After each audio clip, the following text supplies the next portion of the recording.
George Russell had the win in his pocket. Mercedes were celebrating. McLaren quietly circling.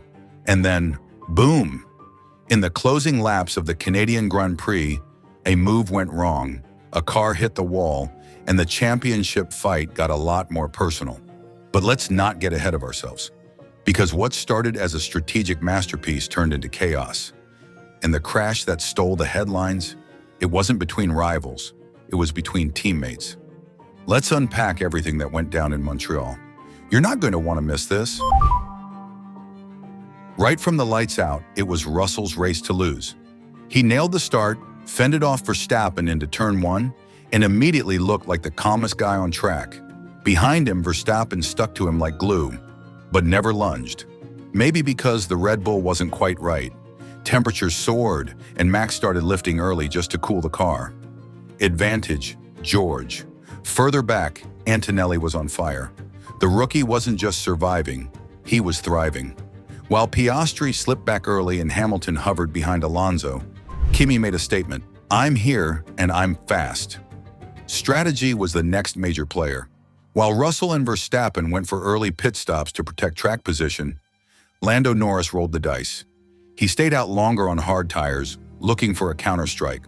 Once he finally pitted, he emerged in prime position. Light car, fresher rubber, and everything to play for. The Ferraris?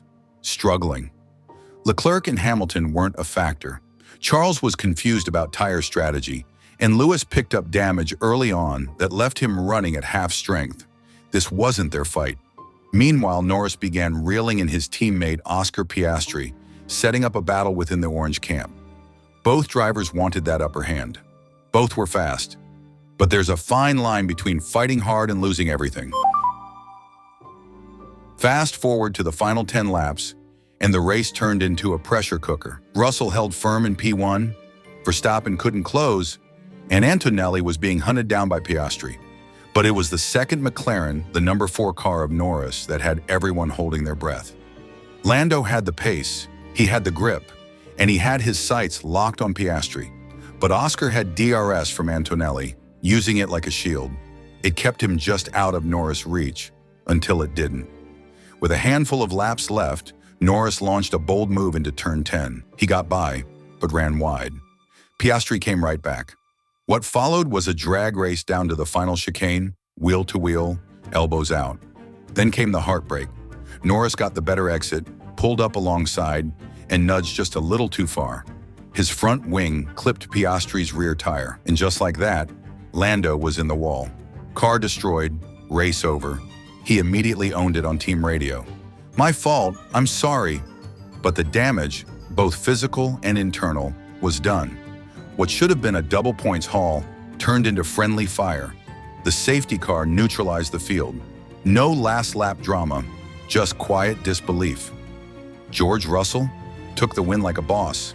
Max Verstappen quietly banked 2 pesos, and Kimi Antonelli made history with his first ever Formula One podium in just his rookie season.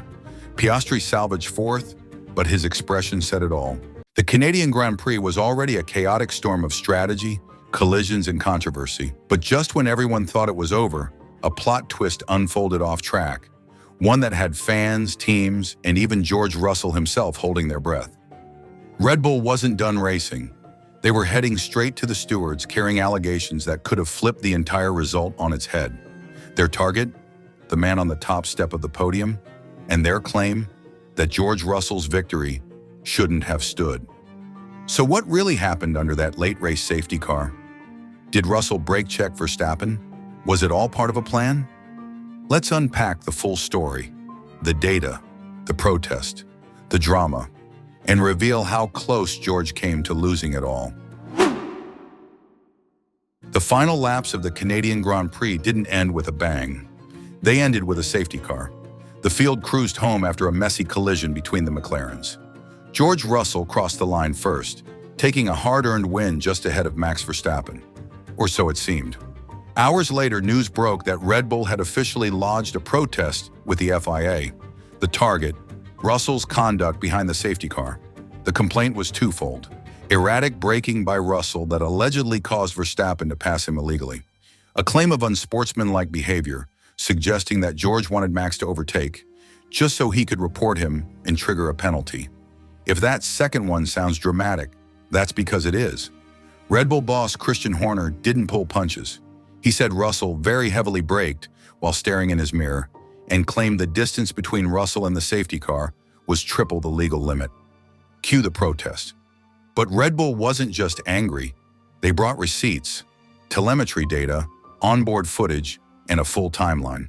They said Russell had no reason to brake that hard, that he looked in the mirror first, and that his team radio after the incident was part of the setup. Verstappen backed it up too. George just suddenly aggressively braked, he told engineer Gianpiero Lambiase. What was that? For a moment, it looked like Russell's first win in nearly 2 years could be stripped away. Then came Mercedes. Calm, collected, and fully armed with their own data, the silver arrows came to George's defense. They broke it down lap by lap, showing that Russell's braking wasn't abnormal.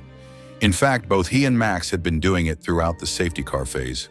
George himself explained it simply. I was managing tire and brake temps, like we always do.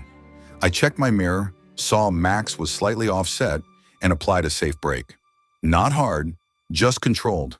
He also said he had no idea the race would finish under the safety car. So managing pace was essential. And the radio message? Just a heads up, not a trap. His telemetry showed 30 psi on the brake pedal, low for F1, and Mercedes backed it up with comparisons of both cars, proving Russell wasn't doing anything Verstappen hadn't done himself. The stewards listened, they reviewed, and they agreed. No erratic driving, no unsportsmanlike behavior, no penalty. George keeps the win. And Red Bull? Walked away empty-handed. Even Verstappen later softened his take. We were both trying to get the safety car to go faster. There was just a bit of confusion. But had the FIA ruled differently, even a minor time penalty, Russell could have lost his first victory since Brazil 2022. That's how close it got. In the chaos of the Canadian Grand Prix, one driver was quietly slipping backward. And it wasn't just a setup issue or tire degradation. Lewis Hamilton, the 7-time world champion, started strong. He looked sharp. He was in the fight. But as the laps ticked by, something wasn't right. His Ferrari began to lose grip, stability, and crucial lap time. On the surface, it looked like another tough Sunday in a season full of struggles. But beneath the carbon fiber shell, there was a story no one saw coming.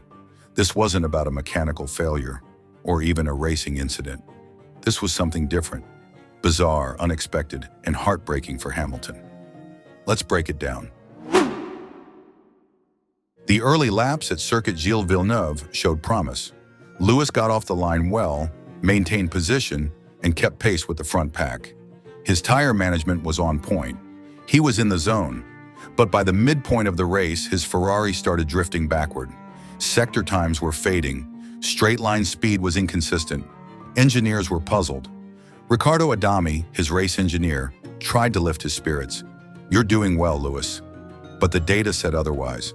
Then came the reveal. After the checkered flag, Hamilton opened up. He had hit something. And not just debris or a curb.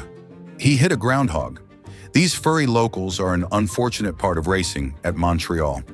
They've been spotted dodging F1 cars for years. But this time, one didn't make it. Hamilton didn't see it happen. He just felt the performance vanish. The right side of the car's floor was torn up. Vanes ripped out, downforce compromised. His pace, gone. He finished 6th, but that wasn't what was on his mind. It's devastating, he said, visibly shaken in the media pen. I love animals, and I'm just really sad about it. That's never happened to me before. It wasn't just a racing setback, it was a human moment from one of F1's biggest names. Beyond the emotional toll, the collision created a technical nightmare. The floor damage cost him several tenths per lap. Then came a brake issue midway through the race, and to top it off, Ferrari's pit strategy didn't help, leaving him out too long and dumping him into traffic. It was a chain reaction of setbacks. Hamilton held on to finish P6, salvaging points, but the race felt like a missed opportunity. Even more so because the root cause, a groundhog, was something no team can plan for. But Hamilton wasn't in a blaming mood. He took it in stride, praised the team for keeping him going, and looked ahead. We need upgrades. We need changes. A lot of things have to improve if we're going to fight up front. As of now, he sits sixth in the championship, trailing teammate Charles Leclerc by 25 points. The Canadian GP may not go down as a classic in Hamilton's storied career, but it was a reminder that even in the most high-tech sport on Earth, nature can still rewrite the script.